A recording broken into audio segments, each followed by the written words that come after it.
Big বসের ত্রয়োদশ season অভিশপ্ত দাবি অভিনেত্রীর। শেফালি থেকে সিদ্ধার্থ। বিগ বসের এমন অনেক প্রতিযোগী রয়েছেন যারা কম বয়সে মৃত্যুর কোলে ঢলে পড়েছেন। কম বয়সেই না ফেরার দেশে পাড়ি দিয়েছিলেন বিগ বসের এক বাঙালি অভিনেত্রীও। এই বাঙালি অভিনেত্রীর বয়স তখন ছিল মাত্র 24 বছর। বিগ বসের সিজন 13 কি সত্যি অভিশপ্ত? কি মনে হয়? সিদ্ধার্থ শুক্লা থেকে শেফালি জেরিওয়ালি এভাবে চলে যাওয়া মেনে নিতে পারছেন না কেউই। মাত্র 42 বছর বয়সেই থেমে যায় শেফালি জেরিওয়ালির জীবন সফরটা। এদিকে ঠিক 2 বছর আগে মাত্র 40 বছর বয়সেই সিদ্ধার্থ শুক্লার চলে যাওয়া যেন মেনে নেওয়া যায় না। তার 2 বছর পরেই শেফালি জেরিওয়ালি। ভক্তমহল থেকে ইন্ডাস্ট্রি ধাক্কাটা সামলাতে পারছেন না কেউই। বিগ বস সিজন 13 এটা কি সত্যি অভিশপ্ত? এত কম বয়সে জীবনের আলোগুলো নিভে যাওয়া সত্যি তো মেনে নেওয়া যায় না। শুধুমাত্র শেফালি কিংবা সিদ্ধান্তি নন, বিগ বসের এমন বহু প্রতিযোগী রয়েছেন যারা অকালে মৃত্যুর কোলে ঢলে পড়েছেন। তার মধ্যে একজন বাঙালি অভিনেত্রীও রয়েছেন। মনে আছে অভিনেত্রী প্রত্যুষা বন্দ্যোপাধ্যায়ের কথা? হিন্দি টেলিভিশনের পরিচিত মুখ ছিলেন বাঙালি এই অভিনেত্রী। 2016 সালের এপ্রিল মাসে মুম্বাইয়ের ফ্ল্যাট থেকে উদ্ধার করা হয় বালিকা বধূ খ্যাত অভিনেত্রী প্রত্যুষাকে।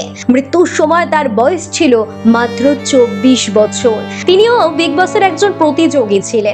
বালিকা বধূ ছাড়াও হাম হ্যায় না এবং সসুরাল সিমর কা নামের হিন্দি ধারাবাহিকে অভিনয় করেছিলেন প্রত্যুষা। প্রত্যুষা চলে যাওয়ার ক্ষত যেন রয়ে গিয়েছিল বহু বছর। কেন সোনালী ফোগাটের কথা মনে নেই? মাত্র 42 বছর বয়সে নিভে গিয়েছিল তার জীবন সফরটা।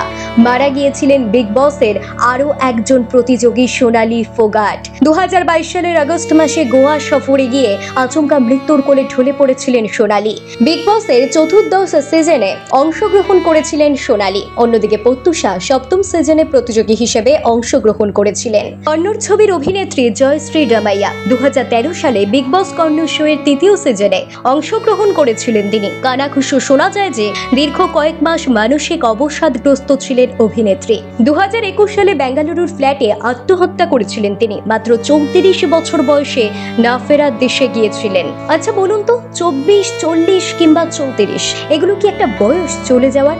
24-এ মানুষ সুন্দর করে গোছানো শুরু করেন জীবনটা, আর 40 বছর বয়সে জীবনটাকে উপভোগ করা শুরু হয়। শেফালির মৃত্যুর পর সিদ্ধার্থের অকাল পয়নের প্রসঙ্গ তুলে বিগ বসের ত্রয়োদশ সিজনের প্রতিযোগী হিমাংশী খুরানা বলেছেন ওই সিজনটাই অভিশপ্ত, কারণ তার 2 সহ প্রতিযোগী কম বয়সে মারা গিয়েছেন। ওই সিজনের এক প্রতিযোগীর সঙ্গে সম্পর্কে জড়িয়ে পড়েছিলেন হিমাংশী। কয়েক বছর আগে তাদের সম্পর্কও ভেঙে যায়। সব মিলিয়ে হিমাংশী খুরানার ব্যাখ্যা যে খুব একটা ভুল তাও নয়। আপনি কি মনে করেন?